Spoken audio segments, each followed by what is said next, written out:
धनी है हे शंकर भगवान। वीरेंद्र बाबा के कथा अगर दिमाग पर चढ़ गई पूरे परिवार को सुधार देंगे, मेरा गारंटी है। जवन पतो ही अपने सासू के साथे इकार कर दिया, छलदगई कर दिया, गलत काम, ये जान लो तुम भी सास बनोगी। पतोया सास ना बनी, नहीं बनी हो तोरो पतो ही वही अली बा। जहिया आई बुढ़िया तो तनी कम को छले बात तू भोकर भोकर रोबू हो दादा। बोलो सच्चे दरबार की। कथा में टिपिकल आइटम हम डालते हैं काहे लिए? पहले समाज सुधारने का प्रयास किया जाए। समाज सुधर गया तो कथा मेरी स्वार्थ है, और समाज में कोई प्रभाव नहीं आया तो गाने बजाने के लिए थोड़ा ना आए हैं। मैं मानस की कथा कह रहा हूं ना। शंकर भगवान कहली अब का कही जा, सप्तऋषि लोग के बोलोले आ कहले पहले जाके बियाह काटा लोगन, अगर बियाह कट जाई तब तो ना होई, और ना कटी तो हमरो मनवा लगले बा। कह जनौरे यहाँ के बियाह कटवा बाग नहीं, हमारे यहाँ तो गाँव पर जन बाड़े केहू घर के बरदखुआ यहाँ तो अपने द्वार पर बैठा ली है, चाय नाश्ता करई है। बरदखुआ लोग कहिए बाबा के लड़का के का हालचाल बा, कैसन बा? तो लड़का तो ठीक बा एके गो, लेकिन बा तनी पकौड़ी खाला। तो पहुना लोग कहिए पकौड़ी तो केहू खाला, तो हरदम नहीं खाई, जइया दरुइया पियला तहिया खाला। तो कहलो दरुइयो पियला तो हरदम दारू नहीं पी, जइया जुआ में हार जाला तहिया पियला। तो जुओ खेलेला तो हरदम जुआ ना खेली, जइया मोट रुपया लूट के ले आवला तहिया खेलेला। अच्छा ये बियाह काटे के पड़ल की कोट गइल? मिसरौलिन के हुआ कि ना एक खल के एहो जो खल खल के लोग होई। लड़का के मोर बनवावा, बियाह ना काटा। बियाह कटले इतना बुराई तो मर्दा धरती पर कुछ है ये नहीं है। ए कुकर्म करे सुधन बढ़े, ई कलयुग की रीति, अंत समय ढह जाते हैं जसबालू की। कुकर्म करने वाले का ना जैसे बालू का दीवार होता है गिर जाएगा, इसे गिर जाओगे। सोच करके काम करो। शंकर भगवान सप्तऋषि लोग के भेजले, और दोनों हाथ उठा के पार्वती मैया तपस्या करतड़ी। ओम नमो शिवाय, ओम नमो शिवाय, ओम नमो शिवाय। सप्तऋषि लोग गईले कहले ए देवी तोरा लायक शंकर जी ना बड़े, शंकर जी के माई ना बाप ना घोर ना दुआर, कहाँ रहबू? पार्वती मैया मारे ऋषिन बूत हो गई। कली बियाह काटे अलबल को लगावे, बियाहे में निमन बात बतियावल जाला। सप्तऋषि लोग जब कहले कि तोहरा लायक बियाह ना बा, तब पार्वती मैया कहली कि जन्म कोटि लगी रगर हमारी, अब बरऊ शंभु न तो रहू। शादी होई तो शंकर जी से होई ना तो कुमारे रहो। तने एक बात बताए, आज लड़किन के चलता कि माई बाप के? लड़की जौन कही तो बियाह होई कि माई बाप? अरे लड़की कही का दादा है तनी पर तो कोई परसेंट तो बिना जानले बुझले बियाह हो गला गोई। यहाँ जितनी बेटियां आई हैं गौर से सुनना, बिना माता पिता की आज्ञा की शादी न करो। बिना महतारी बाप के जनले बियाह होई तो तहर नैहर तो बिगड़ी गल, ससुरो बिगड़ गए, और दोनों जगह से नरक हो गया। जौन लड़की बिना माई बाप के आज्ञा के बियाह करी, नैहर में इज्जत होई और ससुरा में दोनों तरफ से गिर जाएगी। हम निवेदन करेंगे अपनी बेटियों को समझा करके रखो कि बिना जानकारी की शादी करने की चेष्टा कभी मत करना। बड़ा खतरा है महाराज, जमाना गड़बड़ है, जमाना गड़बड़ है। कई ने कह के बाबा वीरेंद्र बाबा हमरा 5 गो बेटी हो गई, कैसे बियाह होई? वीरेंद्र बाबा मन से बोला तड़े, आ कई लाख लोग हमको सुन रहे हैं, यहीं के लोग नहीं बाहर के लोग, कैमरे और टीवी पर सब लोग मुझे देख रहे हैं। ताको इधर 10 गो बेटी जन्मा लो, 200 बेटी तोहर बिया ही हैं। माई मरे तने लड़कन घटा के पीछे करवाए, तीनों के पीछे जाओ, पीछे जाओ, जाओ पीछे। इहो नगदा सीखा तना को तीनों 10 गो बेटी जन्माल माहियो मर जा बापो मर जा बेटी भी है जइया कि ना मामा भी आई दी है मौसा भी आई दी है मामी भी आई दी है कहीं से नहीं हो तो गांव में चंदा लगा के लोग बियाह कह दी मिसरौली में कोनो बेटी कुंवार बा अब बेटा 4 जना रोडू है घूमत हो लोग 4 गो बेटा जन्माला देखा तू जना वही तरह रहता कि ना बेटी कभी कुंवारी नहीं रहेंगी बेटी बेटी होले महाराज बेटी का इज्जत करना सीखो हाँ एक चीज कहो घर नहीं बा तो बियाह कह दो खेत नहीं खे तो बियाह कह दो कम पढ़ले बा बियाह कह दो ताका है न रुपया ना बा तो बियाह कह दो तनी कमजोर दे बा बियाह कह दो लेकिन अगर केतनो प्रॉपर्टी होखे लड़का पियकड़ बा तो अपने बेटी के बियाह कतई न करिए ताली बजा बरिया रे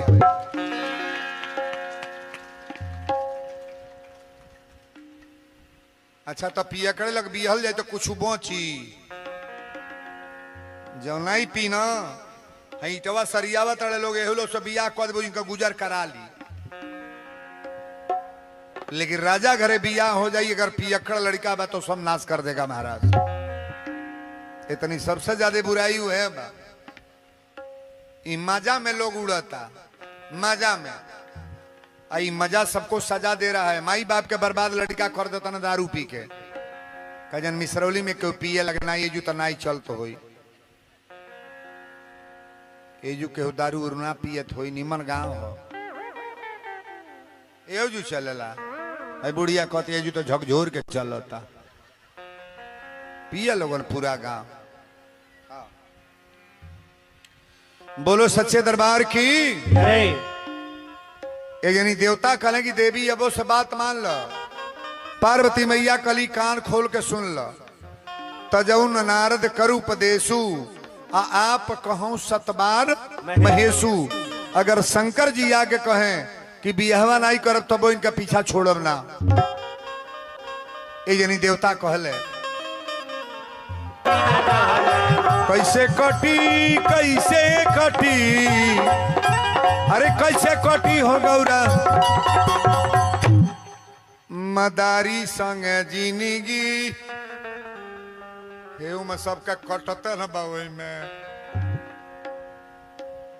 केहू का पियकड़ मिलल बा केहू का नशेड़ी मिलल बा केहू का मर्द मरते हो वही में कटावल जाता का कल जाई लेकिन कुलायक अगर हस्बैंड है तो कोनो औरत मनाई नहीं कि मुहले के बाद फिर इनसे भेंट हो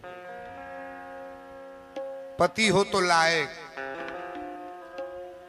पति लायक चाहिए महाराज सब तरीशी लोग आगे कल सरकार बियाह कोटे वाला ना बा टांगियों से काटब तब ना कोटे शंकर जी कली ये तरह मनाई ना पहले लड़की के माई बाप के लग जा लोगन अबे यू नारद जी आयल बनी सगरी देवता लोग के लेके आ राजा हेमांचल के दुआरी पर नारद जी गईले तो कहले नारायण नारायण नारायण माता मैना कली बाबा कौनाउर से नारद जी कहले रोरा बेटी के बियाह तय हो गए मैना कली बियाह कहाँ होई कहले कैलाश पर्वत पर उनका मकान बा कली घर के थुके ह नारद जी कहले 3 मंजिला घर है 5 गो घर बा शंकर जी का घर बा कहीं चापत है मैना कली खेत कितना बा नारद जी कहले 500 एकड़ खेती बा शंकर जी का कहीं खेत बा ऐसा जी खेती के कर हमारे बाबा भोलेनाथ का है ना मैना कली की दुल्हा के उम्र नारद जी कली 16 बरिस का बाड़े शंकर जी 16 बरिस कर ली लेकिन शंकर जी को लिखा गया है कर्पूर गौरम करुणा संसार सारम भुजगेंद्र सदा बसंतम हृदय रविंदे भवम भवानी सहितम नमामि। शंकर जी का जोड़ कहीं जोड़ मिलेगा शंकर जी सांवर है कि गोरहर सांवर राम जी सांवर है कि गोरहर सांवर कन्हैया जी सांवर है कि गोरहर सांवर विष्णु भगवान सांवर है कि गोरहर अच्छा तो सांवर बरन नी कह कि ना नी कहा हमारा भरत ब्यास जी एगो गीत गौले रहले अरे जवन बात बा संवर को मेवू गोर का करी सुतल जवन बात बा संवर को मेवू गोर का करी जवन कई दिहे अल्हार ऊ जोर का करी जवन कई दिहे अल्हार ऊ जोर का करी जवन कई दिहे अल्हार ऊ जोर का करी जवन बात बा शवर को में उगोर का करी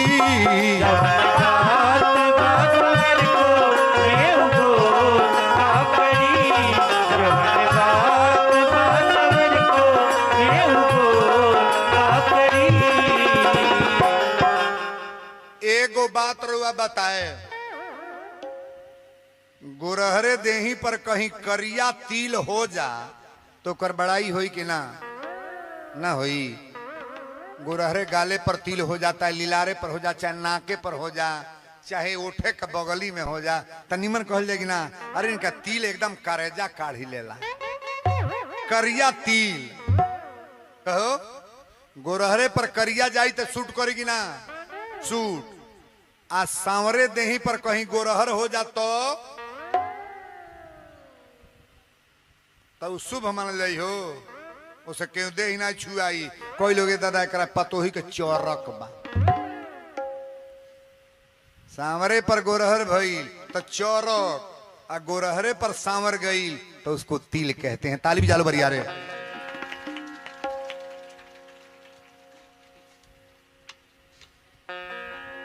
ये हमारे भोलेनाथ की कथा पर ध्यान देना। माता मैना कली बाबा जब रौरा पसंद बानी तो हम तइहे कब तिलक बरछा चल जा तो गड़ी के गोला या पान के पत्ता पियरी धोती लेके। एक बात सुन लो, रामचरितमानस में तिलक बरछा नहीं है लेकिन शिवपुराण में कुछ मैटर है। गड़ी के गोला पान के पत्ता पियरी धोती लेके ठाकुर या पंडित जी चलल बालो। शंकर जी बानी कहाँ तक कैलाश बल पर्वत के बगल में श्मशान घाट बा। 100 गो लाश जरता, यही तरह 100 गो लाश फूकाइल बा जरता। नौआ कल से बाबा तिलक कहाँ चलता? पंडित जी कहले देखू है मरकरी जरता। जब लसिया फूकाइल बा का मरकरी कहले। नौआ कहले बाबा हम तो भागो। पंडित जी कहले तिलक लेके आइल बड़े तो काहे भगबे? नौआ कहले समऊ के फूके ले आइल बड़ा का जहाँ लाश फूका था जो तिलक चढ़ी। और शंकर जी का घर कहाँ हो? श्मशान घाट। बाबा का कहीं गांव में नहीं, जवार में नहीं, स्थान पर नहीं। हमारे शंकर जी का दरबार तो श्मशान घाट है महाराज। लेके नौआ जब पंडित जी के लेके गोइला शंकर जी के लगे तो नौआ कल से बाबा ई दुल्हा का बाप हम का बुढ़ऊ। पंडित जी कहले बियाहवा कटबे का? अरे यन दुल्हा हम। नौआ कल से बाबा ई मदारी के काम करेला का? हाथे में त्रिशूल डमरू गटई में सांप का माला कान में बिच्छू का बाला, ई मदारी हम। कहले कि मदारी ना, मदारी ना सबसे बड़का पुजारी हमार भोलेनाथ है। नौआ कल से एगो बात और पूछो बाबा सही बताए इनकी कपड़ा में बोरिंग भल बा का पानी फेंका था भग भग भग भग। पंडित जी कहले बियाहवा कटबे का थी न छुपैले। हमनी घरे तिलक का बारात आवता तो कहीं बूढ़ा लोग का सीट मिलता ढकेल के भूसौला में कह देता। 3 गो पार्टी बनेला, छोटकी छोटकी कोठा पर चढ़ जाइए सो आ बूढ़ा लोग अलगे ढकेलाइल बालो आ गीत शुरू हो जाई। पहले झिनकी गावेली सो कि बोर बोर बटुला मंगली दिल्ली के कारखाना से,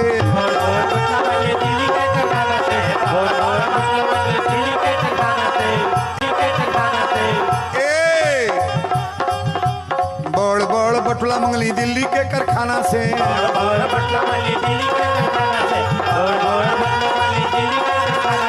अगुआ साला पंचर भइल महंगी के जमाना से।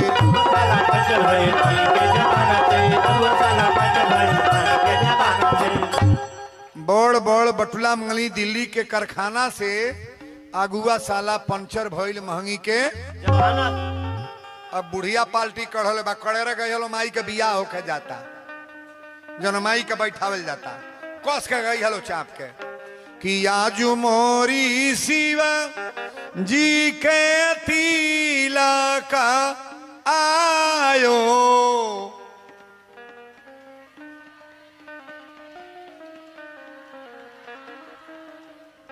बा बुझाता गाँव तड़ लोगों हम उनमें कैले बड़े लोगों तन कड़ेरे गाँव जा कड़ेरे कि आजू मोरी शिवा जी के तिलक आयो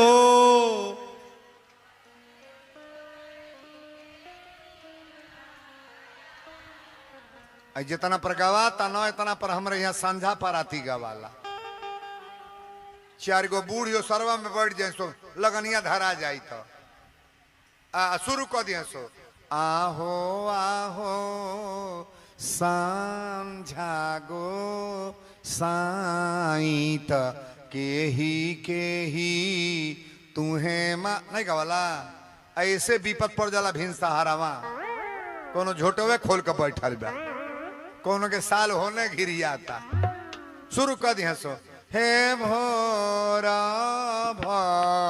इला भीनो ए मौसीते ही कड़ा हमारा घूमता आवता हे भोरा जाता नहीं हम सोते हमारे दुका संजीव होता हे भोर तन चेदार वाले ले सिहरावन लगाता हे भोर तन पनियल में मुंहवा धोली एक के गीतिया चौपट कर दी है सो होशियार की है तर गई है हे भोरा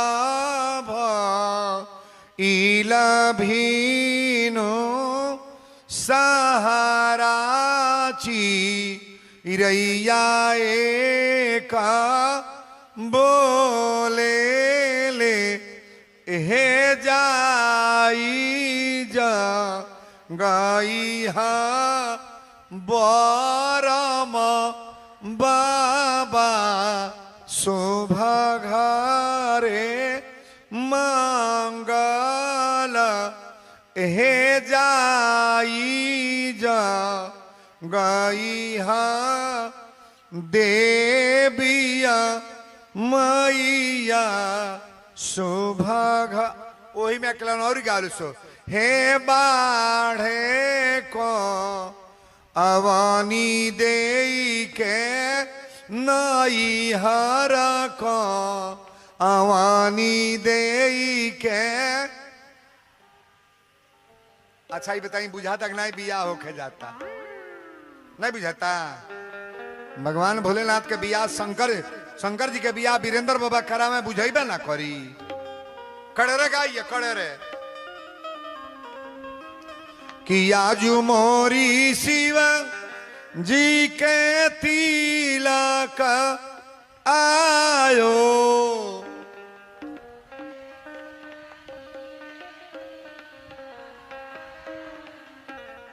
एक चूड़ी औरी कौशल लोगों कि आजू मोरी भोले जी के तिलक आयो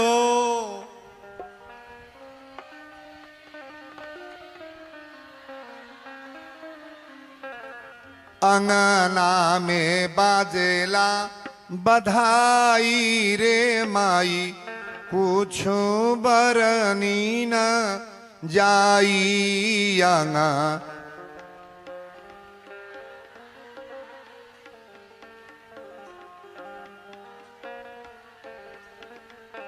असल में गीतिया का गवाए अभी कुल गीत ना ही गवाता अब तो जेकरे घरे तिलक आवता फिल्मी गाना गवाता हई गीत गावेला लो तिलक हरू को मेरा नमस्कार है आंगन में तेरा इंतजार है तिलक हरू को मेरा नमस्कार है आंगन में तेरा इंतजार है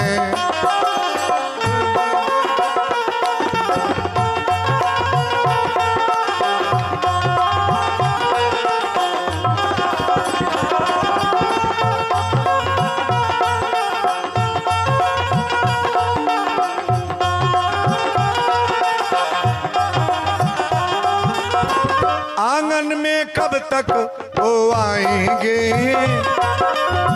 देरी होगा तिलक कब चढ़ाएंगे। आंगन में कब तक वो आएंगे, देरी होगा तिलक कब चढ़ाएंगे। दूल्हे से उनका बड़ा प्यार है, दूल्हे से उनका बड़ा प्यार है, आंगन में तेरा इंतजार है। बोलो शंकर भगवान की। अब रौरा कथा के तरफ तन ध्यान दे। यहां जितने विद्वान आए हैं, पढ़े लिखे हमारे बाबा चाचा,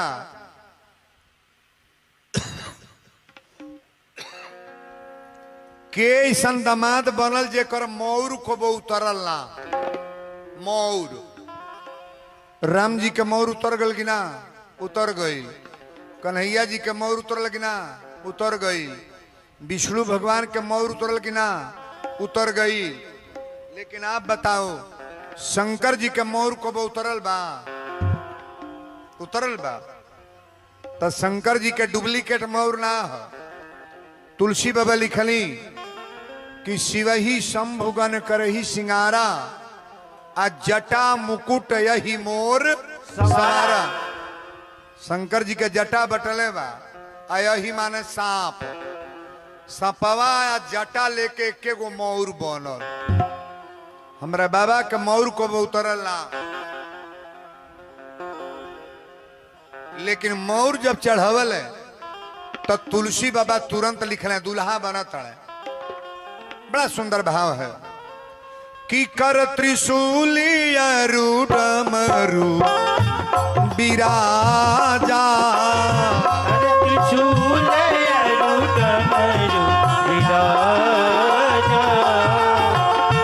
कर त्रिशूली डमरू बिराजा, चलही बसह चढ़ी बाजही बाजा।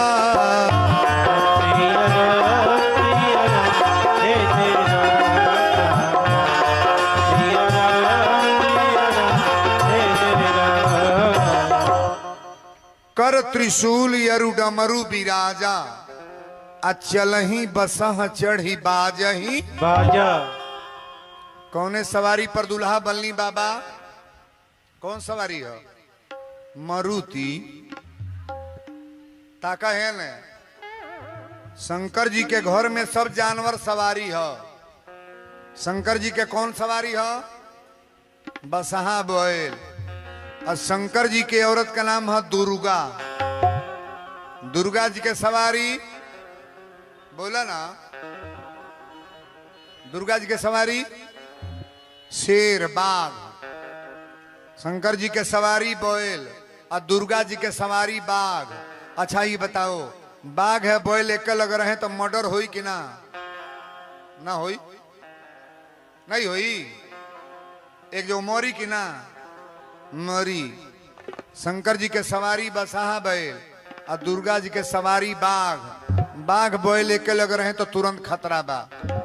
शंकर जी के एगो बेटा बड़ा जेकर नाम है गणेश। गणेश जी के सवारी, गणेश जी के सवारी चूहा मूस। और शंकर जी के गोटई में सांप। सांप या मूस एक लग रहे थे, एगो मरी कि ना? ना मरी, ना मरी। काहे का स्टार्ट को छोड़ले बड़ा हो? कोई तो बन कह दे। तोरा ये कहो गो पागल बने दादाई। हैंडल मारल कर पड़ल काहे करा में हो? कहाँ गईला है बाबू? है ड्राइवर